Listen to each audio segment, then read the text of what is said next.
Drama के starting में इस कहानी के हीरोइन नैनजी अपने स्कूल टाइम क्रश फूशी के बारे में सपने देख रही होती है। सपना कुछ ज़्यादा ही रोमांटिक था। जब उसकी नींद खुलती है तो उसकी बेस्ट फ्रेंड आकर उसे कहती है कि मैंने ना तुम्हारा रेजिग्नेशन अप्रूव करा दिया, लेकिन एक बात बताओ, इतने टाइम बाद तुम वापस से होम टाउन क्यों जाना चाह रही हो? तुम तो वहाँ से भागती थी। तो वो यहाँ पर फूशी का इस तरीके से फ़ोटो दिखाते हुए कहती है, तुम्हें मेरे कॉलेज क्रश के बारे में तो पता होगा ना।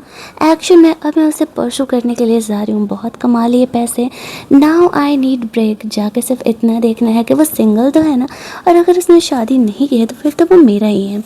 उसकी बेस्टी नैनजी को होम टाउन के लिए लेकर के जाती है। दोनों रास्ते में फूशी के ही बारे में बात कर रहे थे। नैनजी उसे कह रही है कि वो इतने सालों से उसे प्यार करती है।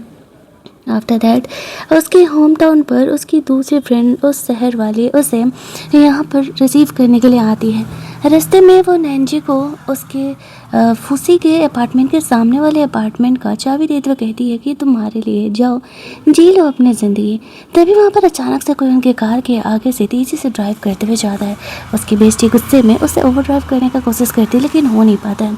दोनों सेम ही अपार्टमेंट में जाते हैं। नैनजी गुस्से में उस कार पर अपने लिपस्टिक से कुछ लिख देती है और फिर वहाँ से चली जाती है। लेकिन तभी वो सीधे पहुँच जाती है फूसी के पास, क्योंकि एक्चुअल में वो कार फूसी की ही थी। उसका सेक्रेटरी सीसीटीवी देख करके नैनजी को बॉस के पास लेकर के जाता है।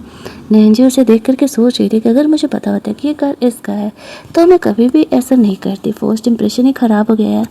बट फूसी उसे कहता कोई नहीं, कंपनसेशन देने का ज़रूरत नहीं है क्योंकि कोई लॉस नहीं हुआ, कार वॉश करा दे ही ठीक हो जाएगा। नैनजी उसे कहती है, याद है हम क्लासमेट्स हुआ करते थे। फूसी 2 सेकंड उसे देखने के बाद कहता है कि नहीं, मुझे नहीं याद है।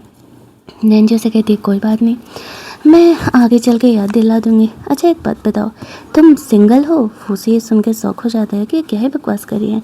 नैनजी उसे कहती है अगर तुम्हारी गर्लफ्रेंड नहीं है तो क्या तुम मेरे साथ डिनर डेट पर चलोगे?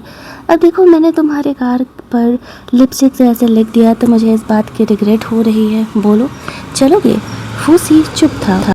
फिर वो उसे वहाँ से जाने के लिए कहता है। नैनजी नीचे जाती है और अपना लिपस्टिक मार्क मिटाने का कोशिश करती है। तभी फूसी वहाँ पर आ जाता है। नैनजी उसे देख करके ऐसे फिसल के गिरने ही वाली थी कि फूसी उसे संभाल लेता है और यहाँ पर वो उसे कहता है कि क्या कर रही हो? नैनजी उसे कहती है एक्चुअली मैं इसे मिटाने का कोशिश कर रही थी।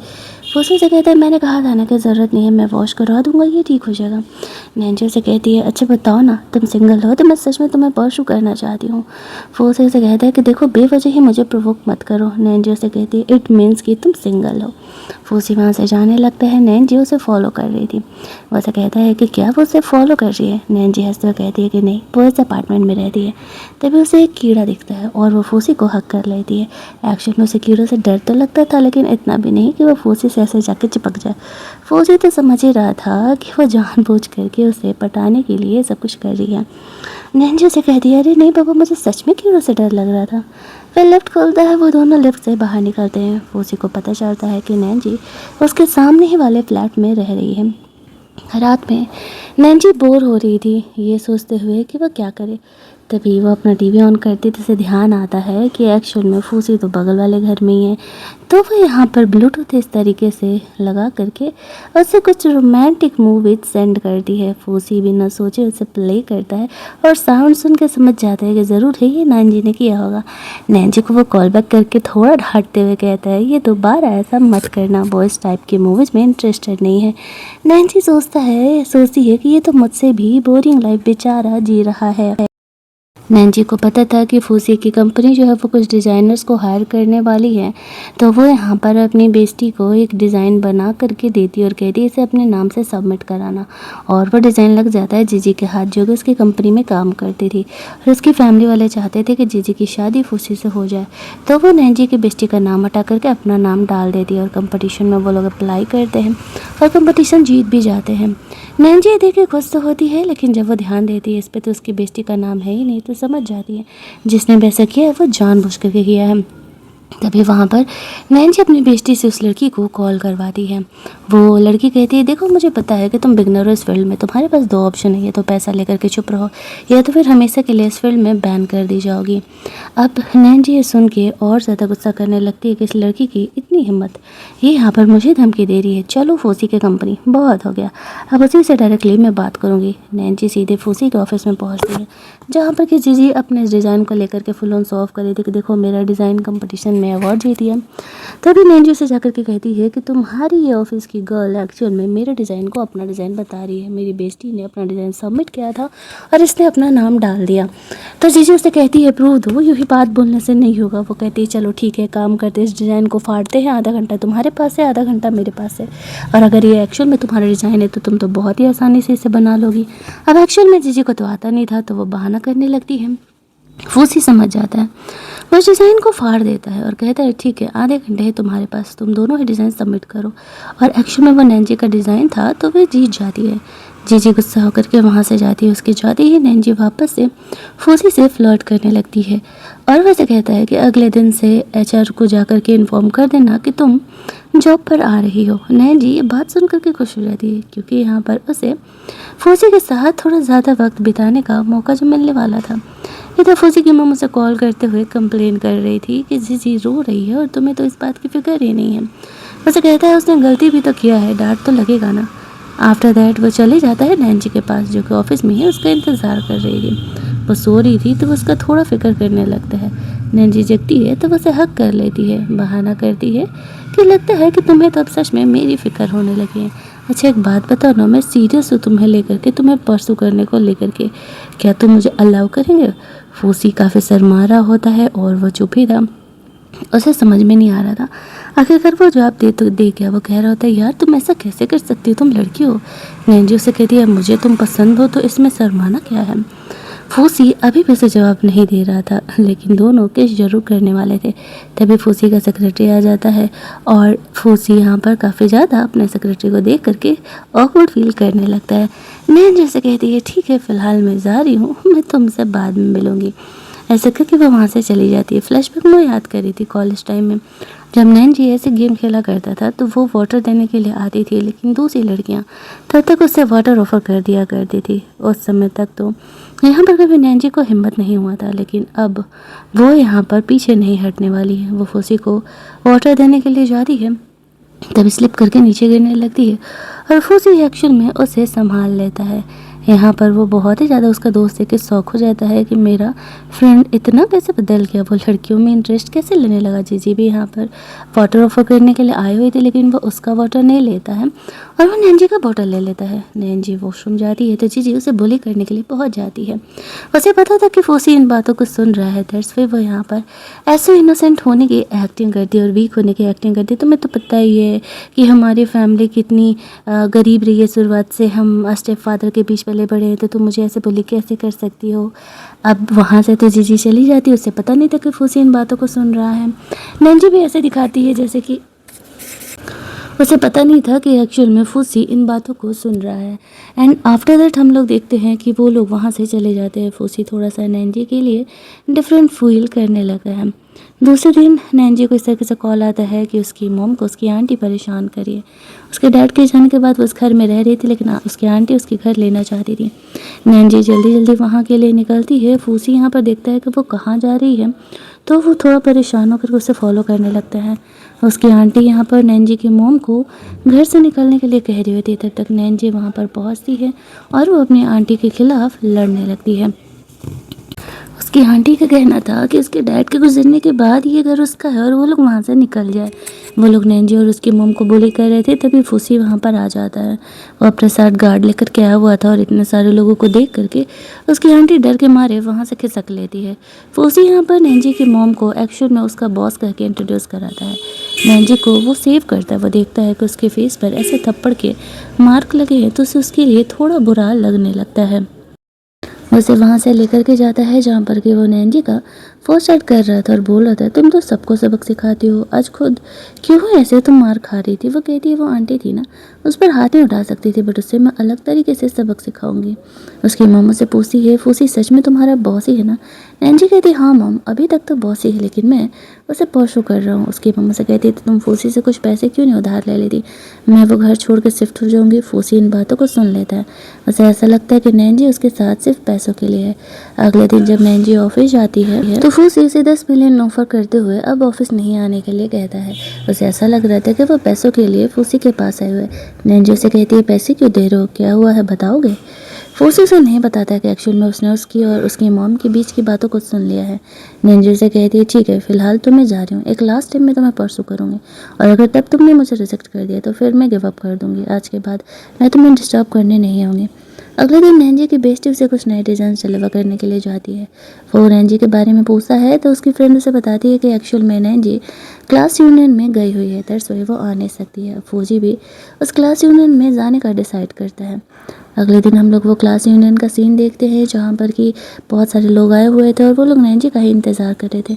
उनमें से कुछ लड़कियाँ थी जो कि नैंजी को पसंद नहीं कर रही थी। नैंजी जब यहाँ पर आती है तो वो काफ़ी प्रिटी लग रही थी और उनमें से कुछ लड़के उसके साथ फ्लर्ट करने लगते हैं, बट नैंजी उसे ध्यान नहीं देती है। तब तक फूसी भी वहाँ पर आ जाता है और वह नैंजी के बगल में जा करके बैठ जाता है। ये देख करके और लड़कियाँ भी जेलस होने लगती है कि फूसी इतना अमीर है और वो फिर भी नैंजी को ही भाव दे रहा है। नैंजी सोच रही थी कि ये लड़का यहाँ पर कर क्या रहा है, आखिरकार क्या अब मैंने उसे परसू करना छोड़ दिया तब वो मेरे पीछे आ रहा है। खैर फूसी यहाँ पर थोड़ी देर नैंजी के साथ रहता है, फिर उसे उसकी कंपनी से कॉल आने लगता है तो एक मीटिंग अटेंड करने के लिए चले जाता है। जाने से पहले वो नैंजी को वहाँ से बाहर लेकर के जाता है कुछ बात करने के लिए, और नैंजी से कहता है, अब तक तो तुम मुझे परसू करी थी और वहाँ लड़के तुम्हें कोई दूसरे बिजनेसमैन को रेफरेंस दे रहे हैं तो तुम उन्हें मना नहीं करी। नैंजी से कहती है, तुमने हाँ कहा क्या? नहीं ना, तो फिर मैं अब किसी और को भी चूज़ नहीं कर सकती। अगर तुम्हें जेलस हो रहा है तो तुम मुझे बता सकते हो। लेकिन फूसी उसे कुछ कहता नहीं है। उसे ऑफिस से बार बार कॉल आ रहा था तो वो वहाँ से चले जाता है। नैंजी वहाँ से बाहर निकलती है तो उसके दोस्त उसे वापस से पार्टी में लेकर के जाते हैं। जब वो उस पार्टी पे जाती है तो उसकी एक जो वहाँ दोस्त थी जो कि नैंजी से जेलस होती थी, वो उसके ड्रिंक में लव पोशन मिला देती है। नैंजी ध्यान नहीं देती और उसे पी लेती है। इसके बाद उन्हीं के ग्रुप का एक लड़का नैंजी का फ़ायदा उठाने का कोशिश करता है, बट थैंकफुली तब तक फूसी वहाँ पर आ जाता है और वह नैंजी को सेव करके वहाँ से लेकर के जाता है। पहले तो उस लड़की की अच्छी खासी पिटाई लगाता है एंड आफ्टर दैट नैंजी को वहाँ से ही सेव करते हुए लेकर के जाता है। नैंजी को वो अपने घर लेकर के जाता है। नैंजी से कहती है कि मैंने अब गिव अप कर दिया है, तुम तो मुझे भाव ही नहीं देते हो तो फिर मुझे सेव करने के लिए क्यों है? फूसी वहाँ पर नैंजी का केयर कर रहा था ताकि वह ज़्यादा इधर उधर की हरकतें ना करे। लेकिन अगली सुबह जब नैंजी जगती है तो उसे सिर्फ इतना याद था कि उसने फूसी को किस किया था। आफ्टर दैट उनके बीच क्या हुआ उसे कुछ भी याद ही नहीं था। फूसी यहाँ पर नैंजी को देखने के लिए आता है, वो ठीक तो है ना, वो जगी है नहीं? नैंजी उसे पूछ रही होती है कि क्या हमारे बीच सब कुछ हो गया? फूसी से कहता है कि नहीं, मैं तुम्हारे सिचुएशन का फ़ायदा कैसे उठा सकता था, मैं तुम्हारा रिस्पेक्ट करता हूँ। नैंजी खुश हो जाती है, बट उसे कहती है अब तुमने मुझे ऐसे नंगो पुंगो देखा है तो तुम्हें रिस्पॉन्सिबिलिटी तो लेनी पड़ेगी। मैं सीरियसली तुम्हें डेट करना चाहती हूँ, एक बार कम से कम मौका तो दो। फूसी उसे ओके कह देता है। यहाँ से ये दोनों एक गर्लफ्रेंड बॉयफ्रेंड वाले रिलेशनशिप में आ जाते हैं। अगले सीन में नैंजी अपनी दोस्त को ये बात बता रही थी और जीजी सुन लेती है। फिर वो फूसी को अपनी मॉम से भी बात करते हुए सुनती है कि वो जीजी से अपने एंगेजमेंट कैंसिल करने वाला था। वैसे भी वो जीजी को कभी पसंद नहीं करता था, सिर्फ फैमिली उसे प्रेशराइज कर रही होती है। और वो बोल रहा था कि वो एक लड़की को पसंद करता है जिसका नाम नैंजी है और वो जल्दी ही नैंजी को उनसे मिलने के लिए भी लेकर के आएगा। अब जीजी को लगने लगता है कि अब तो उसका रास्ता ही कट रहा है। तभी नैंजी से मिलने के लिए उसका एक्स बॉस गू आता है। एक्चुअल में गू की वजह से ही नैंजी ने अपनी जॉब छोड़ी थी। वो कुछ ज़्यादा ही उसके साथ फ्लर्ट किया करता था और कभी कभी तो कुछ ज़्यादा उसके क्लोज जाने का कोशिश करता था। नैंजी इन बातों से तंग आ चुकी थी, दैट्स वाई वो वहाँ से निकलने का कोशिश कर रही होती है। अब यहाँ पर उसका बॉस वापस से नैंजी को कंपनी वापस बुलाने के लिए आया था। नैंजी उसे साफ तौर से मना कर देती है और कहती है एक्चुअल में वो उसकी वजह से कंपनी नहीं छोड़ी, वो अपनी फर्स्ट लव को परसू करने के लिए आई हुई है। ऐसा कह के वो वहाँ से चली जाती है। गू सोच रहा होता है कि पिछले 3 सालों से वो नैंजी को पटाने का कोशिश कर रहा है और नैंजी पटी नहीं है और वो इस पर उसे अपने हाथ से जाने नहीं देगा, चाहे जो भी हो जाए। जीजी इन बातों का वीडियो बना लेती है और फूसी को दिखाने का डिसाइड करती है। और वो वीडियो लेकर के जीजी तुरंत ही फूसी के पास पहुंच जाती है, जहाँ पर कि वो वीडियो दिखा करके उसे नैन्जी के खिलाफ भड़काने का कोशिश कर रही थी कि देखो वो तुम्हें चीट कर रही है। और वीडियो देखने के बाद फूसी को थोड़ा गुस्सा तो आता है, लेकिन पहले वो चीज़ों को क्लियरिफाई करना चाह रहा था। दर्ज पे जीजी के जाते ही जब नैन्जी उससे मिलने के लिए आती है तो पहले तो वो उससे प्यार से पूछता है कि आखिरकार वो क्या कर रही थी और वो इतने देर से उससे मिलने के लिए क्यों नहीं आई। तो वैसे बहाना कर देती है कि एक्चुअल में वो ऑफिस के काम में बिजी थी। वो उससे ज़्यादा सवाल नहीं करता है, बस उसे किस करने लगता है। नैन्जी तो ये सोच कर के उसे नहीं बताई थी कि उसे इस बारे में क्या ही बताना, वो तो खुद ही उससे अलग है। लेकिन उसे नहीं पता था कि उसे एक्चुअल में किसी और तरीके से बताया गया था। यही दूसरी तरफ हम लोग देखते हैं कि जब वो लोग वहाँ से बाहर निकल रहे थे तभी गो यहाँ पर आ जाता है और वो नैन्जी को कहने लगता है कि चलो मैं तुम्हें यहाँ पर लेने के लिए आया हूँ। इस बात पर नैन्जी यहाँ पर साफ तौर से मना कर देती है और कहती है फूसी मेरा बॉयफ्रेंड है और मैं उसे छोड़ करके कहीं भी नहीं जाने वाली हूँ। जैसे ही नैन्जी इस बात को एक्सेप्ट करती है तो फूसी गू को वहाँ से जाने के लिए कहता है। गू से मॉन करता है वो उसे छोड़ेगा नहीं और वो उसे जल्दी ही वापस अपनी कंपनी में बुला करके रहेगा। फूसी के गू के जाने के बाद फूसी नैन्जी को वहाँ से लेकर के जा रहा था। नैन्जी यहाँ पर उससे एक्सप्लेनेशन देने लगती है कि एक्चुअल में ये मेरे साथ बदतमीजी से बिहेव किया करता था, दैट्स वाई मैं इसे छोड़ करके आ गई थी। ये इस तरीके से मेरे पीछे पीछे आ जाएगा मुझे तो पता ही नहीं था। फूसी तब नैन्जी की बातों को माइंड नहीं करता है, उसके सिचुएशन को समझता है। आफ्टर दैट हम लोग देखते हैं कि गो इस तरीके से ड्रिंक कर रहा होता है तो जीजी उससे मिलने के लिए जाती है और साथ में मिल करके काम करने के लिए बोलती है। अगर ऐसा होता है तो वो दोनों फूसी और नैन्जी को अलग कर देंगे। गो इस बात के लिए मान जाता है। दूसरे दिन इनकी कंपनी का कुछ बिडिंग वगैरह होने वाला था, जहाँ पर गो भी अपने कंपनी की तरफ से प्रोजेक्ट सबमिट करने के लिए आया हुआ था। जीजी यहाँ पर गो के साथ थी, ये बात किसी को पता नहीं था। यहीं दूसरी तरफ हम लोग देखते हैं कि फूसी इस तरीके से आया होता है नैन्जी के साथ। जब गो अपनी कंपनी का प्रोजेक्ट सबमिट करता है तो वह नैन्जी का ही प्रोजेक्ट था। जीजी ने नैन्जी के प्रोजेक्ट को वापस से चोरी करके यहाँ पर गो को दे दिया था और वो वही प्रोजेक्ट सबमिट कर रहा होता है। नैन्जी ये बात कहती है ये मेरा प्रोजेक्ट है, तो वो लोग कहते हैं ठीक है इस बात का प्रूफ दो तब हम मानेंगे कि एक्चुअल में तुम्हारा प्रोजेक्ट है।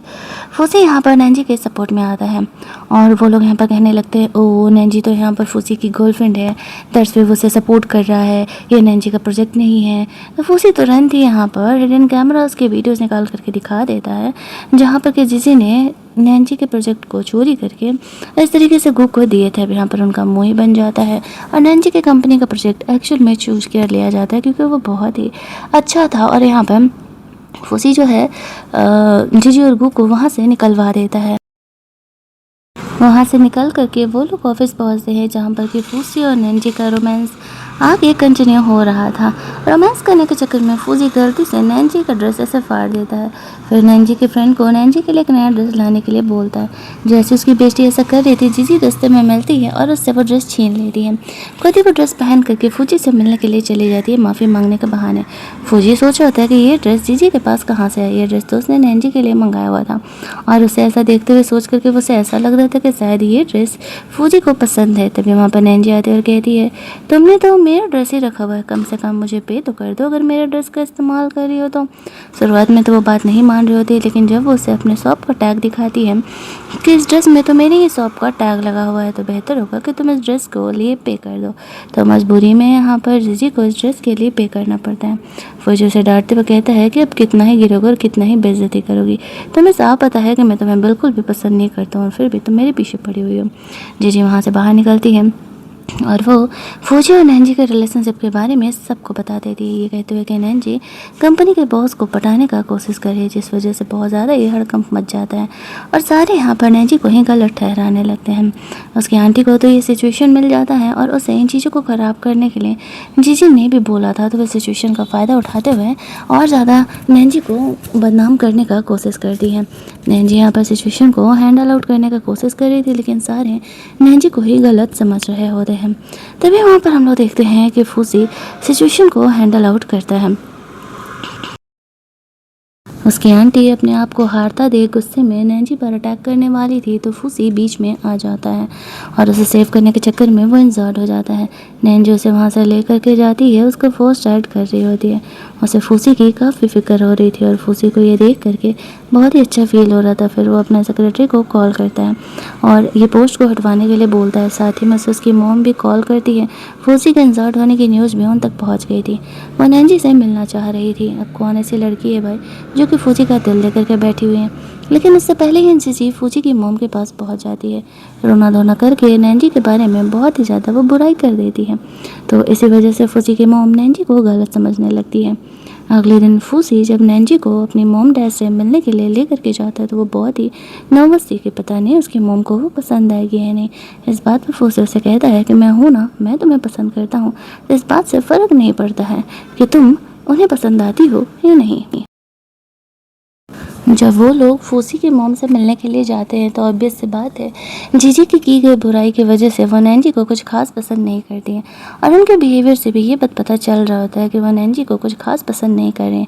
नैंजी यहाँ पर इस चीज़ को समझ जाती है, बस उसे रीज़न नहीं पता था कि आखिरकार वो उसे नापसंद क्यों ही कर रही है। लेकिन यहाँ पर ग्रैंड मदर आती है और वो नैंजी को बहुत ही पसंद कर रही थी। वो अपनी बहू को समझा रही होती है कि क्या फ़र्क पड़ता है, यहाँ पर फूसी और नैंजी दोनों एक है, वो दोनों एक दूसरे से प्यार करते हैं, ये मैटर करता है। आफ्टर दैट नैंजी यहाँ पर उनके लिए कुछ नए ड्रेस के डिज़ाइंस वगैरह भी दिखाती हैं जो कि ग्रैंड मदर को तो बहुत ही पसंद आता है। फिर वो किचन में चली जाती है खाना बनाने में हेल्प करने के लिए, तो फूसी उनके पीछे पीछे चले जाता है।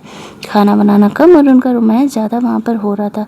तभी फूसी की मॉम उन दोनों को रोमांस करते हुए देख लेती है। अब नॉर्मली पेरेंट अगर होने वाली बहू को पसंद करते हैं तो उन्हें इन बात से कोई प्रॉब्लम नहीं होता है। लेकिन जब यहाँ पर वो ये देखती है कि एक्चुअल में फूसी के साथ इस तरीके से वो रोमांस करे और वो नैंजी को पसंद नहीं करती थी, तो वो थोड़ा सा गुस्सा करते हुए वहाँ से चली जाती है। लेकिन उसकी ग्रैंड मदर को तो ये बहुत ही अच्छा लगता है। वो खुश थी कि इनफैक्ट फूसी उस लड़की के साथ खुश है जिससे कि वो प्यार करता है। वो नैंजी को अपना घर का खानदानी कड़ा वगैरह भी दे देती है और कहती है बेटा तुम्हें फूसी के मॉम के बिहेवियर को ज़्यादा ध्यान देने की ज़रूरत नहीं है, शायद उससे तुम्हारे खिलाफ किसी ने भड़का दिया है, डोंट वरी, वो आज नहीं तो कल मान ही जाएगी। हालांकि ग्रैंड मदर तो कितनी बार फूसी के मॉम को समझाने का कोशिश करती है लेकिन वो फिर भी नैंजी को अच्छा मानने के लिए तैयार ही नहीं थी। फूसी नैंजी को कहता है कि डोंट वरी, मैं मॉम को कन्विंस कर लूँगा। खाना वाना खाने के बाद फूसी की मॉम फूसी से बात कर रही होती है। वो नैंजी के खिलाफ फूसी को भड़का रही थी। फूसी से कहता है मॉम, मैं कॉलेज टाइम से उसे पसंद करता हूँ, ये बात तो आपको पता ही होगा कि कॉलेज में मेरी कोई क्रश थी, वो कोई और नहीं नैंजी ही है। और नैंजी गलती से इन बातों को सुन लेती है। फूसी से वो पूछने लगती कि क्या बस सच में कॉलेज टाइम से उसे पसंद करता है।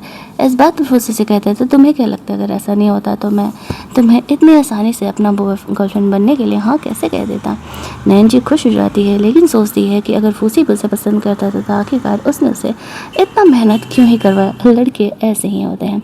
नैंजी फूसी को माफ़ कर देती है। फूसी नैंजी को वहाँ से अपने कुछ दोस्तों से मिलने के लिए क्लब में लेकर के जाता है और यहाँ पर दोनों घंटों बात कर रहे होते हैं। नैंजी को अच्छा लग रहा था कि वो जिस लड़के को पसंद करता है एक्चुअल में वो लड़का भी उसे पसंद ही कर रहा होता है। दोनों काफ़ी देर तक एक दूसरे के साथ काफ़ी अच्छा वक्त बिताते हैं। जैसे ही फूसी वॉशरूम के लिए जाता है तभी नैंजी से वहाँ पर मिलने के लिए गू आ जाता है। गू को नैंजी की खुशी देखी नहीं जा रही होती है जो कि यहाँ पर फूसी के साथ थी। फूसी के वहाँ से जाती है, वह जाकर उसे बुली करने लगता है कि आखिरकार मेरे में क्या कमी है जो वो मुझे छोड़ करके फूसी को चूज कर रही है, और वो उसे बुली भी करने लगता है। नैंजी उसकी हरकतों से तंग आ चुकी थी। फूसी यहाँ पर नैंजी का हेल्प करने के लिए आता है और वो गू की पिटाई लगाते हुए कहता है तुम्हारी इन्हीं हरकतों से तुम्हारी आज गर्लफ्रेंड नहीं है, नैंजी तुम्हें पसंद नहीं करती है, सीधी सी बात तुम्हें समझ में नहीं आती है क्या? तुम किसी लड़की को अगर ज़बरदस्ती फोर्स करोगे तो क्या वो तुमसे प्यार करने लगेगी? वो तुमसे कभी प्यार नहीं करेगी। हम दोनों एक दूसरे से प्यार करते हैं, तुम्हारा कोई चांस नहीं है। वो गू को समझाते हुए उसे पिटाई लगाते हुए नैंजी को वहाँ से लेकर के जाता है। लेकिन गू कहाँ ही हार मानने वाला था, उसे तो बस ऐसा लग रहा था कि नैंजी उसी की होगी। अब फूजी को पिटाई करने की वजह से ऐसे चोट लगा था तो नैंजी उसका फिक्र कर रही होती है। कहती है कि वो बात बात पर ऐसे पीटने पर क्यों ही आ जाता है। फूजी से कहता है कोई लड़का उसे परेशान करेगा तो वो नहीं छोड़ेगा। दोनों यहाँ पर रोमांस कर रहे होते हैं और नैंजी फूजी को नहीं रुकने के लिए कहती है। किसिंग से आगे बढ़ करके फाइनली वो दोनों एक दूसरे के साथ इंटीमेट होते हैं। क्योंकि अब वो दोनों इस रिलेशनशिप में सीरियस थे तो नैंजी भी उसे नहीं रोकती है। दोनों इंटीमेट तो होते हैं लेकिन अगली मॉर्निंग नैंजी बहुत ज़्यादा ही शाय फील कर रही थी। उसे ऐसा लग रहा था कि शायद उसने थोड़ी ही जल्दी कर दी। फूसी उसके लिए यहाँ पर फूड ऐसे प्रिपेयर करके रखा हुआ था। फूसी का बिहेवियर नैंजी को उसके और थोड़ा करीब कर देता है। अगले दिन वो लोग फूसी की बहन से मिलते हैं, जो कि अचानक ही नैंजी से मिलने के लिए आ गई थी। उसे पता चला था कि उसके भाई की नई गर्लफ्रेंड बनी है, तो वो उससे मिलने के लिए आ जाती है। नैंजी और फूसी के बहन में जल्दी ही दोस्ती बन जाती है। वो काफ़ी सीधी सादी क्यूट सी लड़की थी, तो वो दोनों अपने डेट के साथ उन्हें भी ले करके चले जाते हैं, क्योंकि वो बच्चों की तरह जिद कर रही थी कि मुझे भी भैया भाभी के साथ जाना है। इसी वजह से इनफैक्ट जब वो घर जाती है तो वो अपनी मोम को समझाने का कोशिश कर रही थी कि मोम, नैंजी अच्छी लड़की है, अगर आपको किसी ने उसके बारे में भला बुरा कहा है तो सोचिए आखिरकार उसकी बुराई क्यों ही की गई है। आप कुछ दिनों से तो मिल ही रही हो ना। लेकिन उसकी मोम नैंजी को अच्छा मानने के लिए तैयार ही नहीं थी। इधर फूजी और नैंजी की ज़िंदगी बहुत ही सही बीत रही होती है। हालांकि उसकी मोम उन दोनों को अलग करने का कोशिश कर रही थी, लेकिन फूजी नैंजी को छोड़ने के लिए किसी हालत में तैयार नहीं था। उसकी मॉम जब फूसी को मिलने के लिए बुलाती है, तभी वो नैंजी से उसे अलग करने के लिए ही कह रही थी। फूसी अपनी मॉम को साफ तौर से एक बात क्लियर कर देता, मॉम, मैं फूसी से प्यार करता हूँ और चाहे जो भी हो जाए मैं उसे नहीं छोड़ने वाला। बेहतर होगा कि आप हमारे रिलेशनशिप को समझो, वरना फिर हमारे रिलेशन भी ख़राब होंगे। आफ्टर दैट वो नैंजी से मिलने के लिए चले जाता है, जहाँ पर कि नैंजी को पता था कि फूसी अपने मॉम से लड़ रहा है उनके रिलेशनशिप के लिए, बट वो खुश थी कि एटलीस्ट वो इतने फोर्स तो डाल रहा है। बट क्या सच में ये वर्थ इट था उनके रिलेशनशिप के लिए, वो तो उन्हें आगे पता चलेगा। यहाँ पर फूजी को नैंजी को हर जगह से सुनने के लिए मिल रहा था कि फूसी के घर वाले उसे पसंद नहीं कर रहे। दरअसल वो थोड़ा परेशान थी। उसके दोस्त में यहाँ पर फूसी को छेड़ रहे थे, भाई तू सच में शादी कर रहा है, मुझे तो भरोसा ही नहीं हो रहा है, तेरी गर्लफ्रेंड कब बनी, अब तक तो शादी से भागता था और तू शादी कर रहा है। लेकिन फूसी अपने दोस्तों को भी सीक्रेट नहीं बताता है। इधर जीजी को पता चलता है कि फूजी नैंजी से शादी करने का प्लान कर रहा है, तब उसे भड़काने के लिए पहुँच जाती है, लेकिन उन दोनों को किस करते हुए देख लेती है, जहाँ पर कि गुस्से में वो नैंजी को पीट देती है। फूसी उसे देख करके भड़क जाता है और कहता है, शुक्र मनाओ कि मेरे डैड के कनेक्शन की वजह से मैं तुम्हें केस नहीं कर रहा, वरना नैंजी को बुली करने के जुर्म में मैं तुम्हें जेल तो भेज ही देता। नैंजी भी कम कहा थी, वो फूसी को इस तरीके से सेव करने के लिए उससे भिड़ जाती है। उसकी मॉम यहाँ पर आती है जीजी को सपोर्ट करते हुए, कहती है अरे वो बच्ची है, वो समझ नहीं पाई होगी, छोड़ो जाने दो उसे। फूसी तो सब समझ ही रहा था कि उसकी मॉम जानबूझ करके जीजी का सपोर्ट कर रही है। यही दूसरी तरफ नैंजी बहुत ही कन्फ्यूजन में थी कि वो फूसी को चूज करके सही तो कर रही है कि उसके फैमिली वाले उसे मान नहीं रहे। वो दोनों का डेट आगे कंटिन्यू रहता है। जीजी के ग्रैंडफादर उसे डांटते हुए फूसी और नैंजी को सॉरी बोलने के लिए बोलते हैं। वो कॉल करके उन्हें सॉरी बोल देती है। हालांकि वह गुस्सा बहुत थी और वो इतनी आसानी से फूसी और नैंजी को छोड़ने नहीं वाली थी। इन दोनों के रोमांस के बीच में जीजी का कॉल आ गया था। बात करने के बाद वो दोनों अपने रोमांस को आगे कंटिन्यू करते हैं। दूसरी तरफ हम लोग देखते हैं कि फूसी का ये दुश्मन था, जो कि हमेशा ही उससे जेलस होते रहता था। उसे नैंजी के बारे में पता चलता है, उसे पता चलता है कि वो भी छोटी कंपनी से है, तो उसे कंपनी के लिए एक ऑफ़र देने के लिए जाता है, जो कि नैंजी को बहुत ही सही लगता है। ये कहते हो कि मुझे मेरे मिसेस के लिए एक ड्रेस बनवाना है, तो नैंजी रेडी हो जाती है। अगले दिन वो उस बिजनेसमैन से उसके घर मिलने के लिए जाने वाली थी, ताकि उसकी वाइफ से मिल सके। तो कुछ डिज़ाइंस वगैरह के आइडियाज़ लेकर के वो अपनी सेक्रेटरी को लेकर के उसके घर पहुंचने का प्लान करती है। वो ऐसे अपने दोस्त के साथ रात में बहुत ड्रंक हो जाती है, जहाँ पर कि फूजी नैंजी को लेने के लिए जाता है। नैंजी नशे में कह रही थी, आई थिंक कि हमें अलग हो जाना चाहिए, क्योंकि तुम्हारी मॉम भी मुझे पसंद नहीं करती है और बेहतर हम दोनों के लिए यही होगा। जहाँ पर कि फूजी का कहना था कि नहीं, हम दोनों एक दूसरे से प्यार करते हैं, अब चाहे जो भी हो जाए हम दोनों अलग क्यों ही होंगे। नैंजी ने उस बिजनेसमैन के बारे में फूजी को नहीं बताया था, क्योंकि उसे वैसे भी कुछ भी पता नहीं था। आफ्टर दैट हम लोग देखते हैं कि जब नैंजी की अगली सुबह नींद खोलती है, तो वो देखती है कि वो फूजी के साथ है। फौजी उसे कहता है कि मुझसे ब्रेकअप करने के लिए कभी मत करना, कभी कहना भी मत। नैंजी को समझ नहीं आ रहा था कि क्या वो नशे में फौजी से ब्रेकअप करने के लिए कह रही थी। उसे कहती है मुझे लेट हो रहा है, मुझे बिजनेसमैन से मिलने के लिए जाना है, चलो मैं ऑफिस के बाद मिलती हूँ। आफ्टर दैट वो अपनी सेक्रेटरी को लेकर के उनके घर पहुँच जाती है, जहाँ पर कि उसकी मिसेज भी नैंजी की ब्यूटी को देख करके थोड़ा जेलस होने लगती है। उसे ऐसा लगता है कि उसका हस्बैंड उसके साथ फ्लर्ट करने का कोशिश कर रहा है, लेकिन वो तो फौजी से रिवेंज लेने का कोशिश कर रहा था। जब नैंजी उसके मिसेज के ड्रेसेस देखने के लिए जाती है, तो उसके कमरे से निकलते ही यहाँ पर वो आदमी आ जाता है और वह नैंजी को बुली करने लगता है, उसके लिए ड्रेस बनाने के लिए कहता है।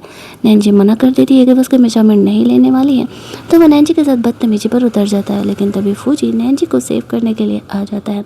नैंजी भी यहाँ पर वीक होकर के एक्टिंग करने लगती है कि देखो ना, मैं तो यहाँ पर इसके मिसेस के ड्रेस के कुछ आइडियाज़ लेने के लिए आई हुई थी कि उसे किस टाइप का ड्रेस चाहिए, और वो मेरे साथ बदतमीजी करने लगा। फौजी के सामने जब वो बंदा पढ़ता है तो फौजी उसे छोड़ने कहाँ वाला था। वो तो उससे अच्छा खासा सबक सिखाता है और वार्न करता है कि नैन जी मेरी होने वाली वाइफ है और अगर तुमने उसे परेशान करने के लिए सोचा भी तो तुम्हारे लिए बिल्कुल भी सही नहीं होगा। और फिर वो नैन जी को जैसे तैसे करके वहाँ से लेकर के जाता है, ये सोचते हुए कि शायद नैन जी बहुत ज़्यादा ही घबराई होगी। नैन जी यहाँ पर फौजी को थोड़ा सा परेशान देख करके अच्छा फील कर रही थी, क्योंकि जब सामने वाला आपका केयर करता है ना तब आपको बहुत ही खुशी महसूस होती है। अब उसके हस्बैंड का ये प्लान फेल हो गया था तो वो अपनी वाइफ पर ही अपना सारा गुस्सा निकाल रहा होता है। दोनों आपस में लड़ने लगते हैं। दूसरी तरफ हम लोग देखते हैं कि उसकी मॉम अब भी नैंजी को गलत समझ रही होती है, लेकिन उसकी ग्रैंड मदर अपनी बहू को समझा समझा करके थक गई थी। वो नैंजी से मिलने के लिए जाती है।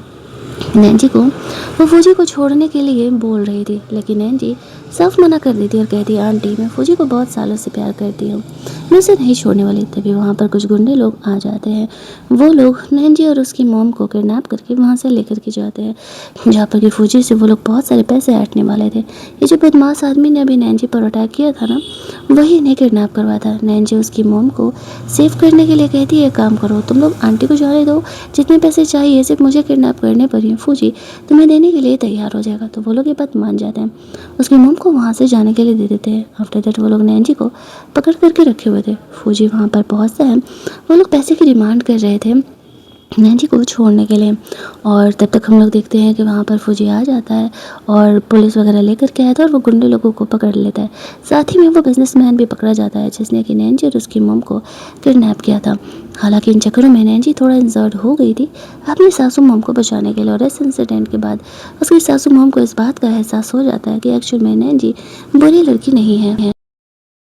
जब नैंजी को वो लोग सेव करके लेकर के जाते हैं, हॉस्पिटल में एडमिट करना पड़ता है, तो यहाँ पर फौजी की मॉम ही नैंजी का ख्याल कर रही होती है। और यहाँ पर नैंजी को अच्छा लग रहा था कि चलो फाइनली एटलीस्ट फौजी की मॉम ने उन्हें एक्सेप्ट भी तो कर लिया। वो कह रही होती कि सॉरी बेटा मुझे तुम्हारे बारे में गलतफहमी हो गई थी, मैं दोबारा ऐसा कभी नहीं करूँगी, मुझे तुम दोनों के रिश्ते से कोई प्रॉब्लम नहीं है। आफ्टर दैट वो उन दोनों के रिश्ते को वहाँ कह देती है। कहानी के एंडिंग में हम लोग देखते हैं कि फौजी और नैंजी दोनों शादी कर लेते हैं। कहानी एक हैप्पी एंडिंग के तौर पर यहाँ पर ख़त्म होती है। तो अगर आपको ये कहानी अच्छी लगी होगी, वीडियो को लाइक और शेयर करना मत भूलना, चैनल को सब्सक्राइब कर लेना ताकि नए वीडियोज़ की नोटिफिकेशन आपसे मिस ना हो। चलिए जल्दी से मिल लेते हैं हम लोग एक और नई कहानी के हिंदी एक्सप्लेनेशन में। तब तक के लिए कीप लिसनिंग।